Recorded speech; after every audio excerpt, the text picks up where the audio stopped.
샬롬. 오늘부터 성경을 한 장씩 살펴보며 해당 장에서 놓치기 쉬운 포인트를 중심으로 이야기해 보겠습니다.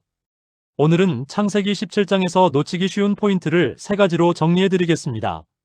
내일은 창세기 18장인데 구독과 좋아요를 누르면 빠뜨리지 않고 알림 정보를 받아보실 수 있습니다. 자칫 할례를 단순한 사건이나 늘 있어왔던 의례적인 언약으로 치부한다면 창세기 17장이 이야기하고자 하는 중요한 의미를 간과하고 지나칠 수 있다는 점을 인식해야 합니다.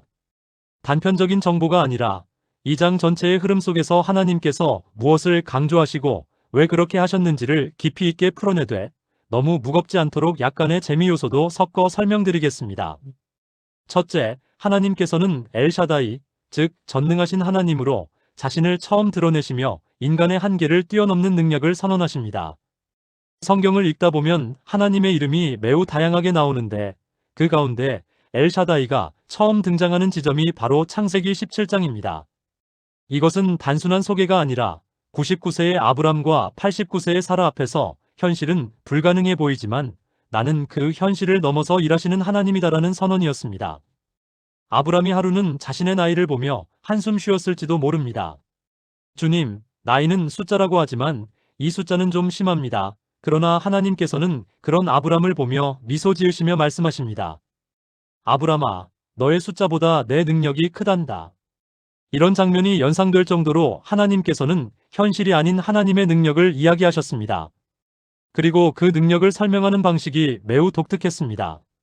지금 당장 아들도 없는데 아브람에게 너는 열국의 아버지가 될 것이다라고 하시고 사레에게도 여러 민족의 어머니가 될 것이다라고 선포하십니다. 아직 이루어진 것이 아무것도 없는데 하나님은 이미 다 이루어진 것처럼 말씀하십니다.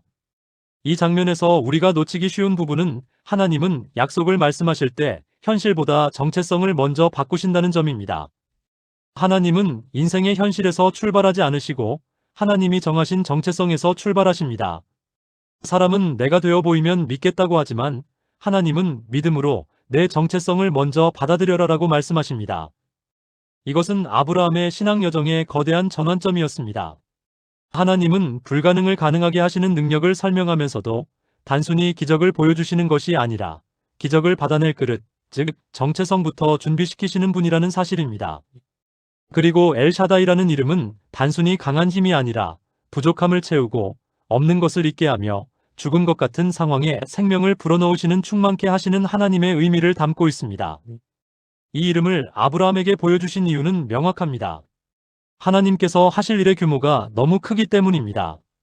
열국의 아버지, 여러 왕들의 조상, 수많은 민족의 근원이 되는 일은 아브라함의 힘으로는 불가능하지만 엘샤다이의 능력 안에서는 이미 완성된 미래이기 때문입니다. 둘째, 하나님은 언약을 점점 더 깊게, 더 크게 확장하시며 그 중심에 정체성 변화와 표징할례를 두십니다. 많은 분들이 창세기 17장을 읽으며 그냥 또 언약 이야기인가 보다 하고 지나가시지만 사실 이 장은 이전 장들과 완전히 다른 규모의 언약이 제시됩니다. 창세기 12장에서는 땅과 자손을 약속하셨고 15장에서는 언약식으로 공식 확정을 하셨지만 17장에서는 그 약속을 국가의 탄생, 왕들의 등장, 영원한 언약, 세대를 이어갈 약속이라는 형태로 대폭 확장하십니다. 쉽게 말하면 하나님은 아브람 개인의 복을 넘어 인류 역사 속에서 이루어질 거대한 구속사의 틀을 제시하신 것입니다. 그 과정에서 아브람과 사레의 이름이 각각 아브라함과 사라로 바뀝니다. 이것은 단순한 이름 변경이 아니라 운명 변경, 정체성 재설정, 하늘의 계획에 맞춘 새 역할 부여입니다. 이름이 바뀌는 순간 아브라함은 아직 아들도 없는데 이미 열국의 아버지가 되었고 사라는 아직 임신 가능성도 희박한 나이인데 여러 민족의 어머니로 불리게 됩니다. 이 부분은 참 재미있습니다. 주변 사람들이 들으면 이렇게 말했을지도 모릅니다. 아브람 아저씨, 갑자기 이름이 아브라함으로 바뀌셨다면서요? 열국의 아버지라뇨? 아직 아들도 안 낳았는데요. 하지만 하나님은 현실이 아니라 미래를 기준으로 말씀하십니다. 그리고 그런 이름을 먼저 주시는 이유는 인간이 그 정체성을 받아들이고 바라보는 시선을 바꾸도록 하기 위함입니다. 또한 이 장에서 등장하는 할례 역시 자칫 오해하기 쉬운 부분입니다. 많은 분들이 할례를 언약을 지키기 위한 조건으로 생각하시지만 실제로는 이미 주어진 언약을 기억하게 하시는 표징입니다. 즉 하나님이 언약을 이루시는 주체이시고 인간은 그것을 감탄하며 기억하는 존재입니다. 하나님께서 할례를 통해 말씀하신 구조는 분명합니다. 내가 언약을 성취할 테니 너희는 잊지 말고 기억하라. 이 표징은 아브라함에게도 이삭에게도 후손들에게도 이어지는 세대를 넘어서는 신앙의 기억장치입니다.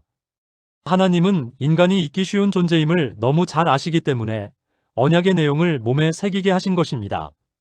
그리고 이 모든 과정 속에서 하나님은 이삭뿐 아니라 이스마엘에게도 크게 번성하게 하겠다고 약속하십니다.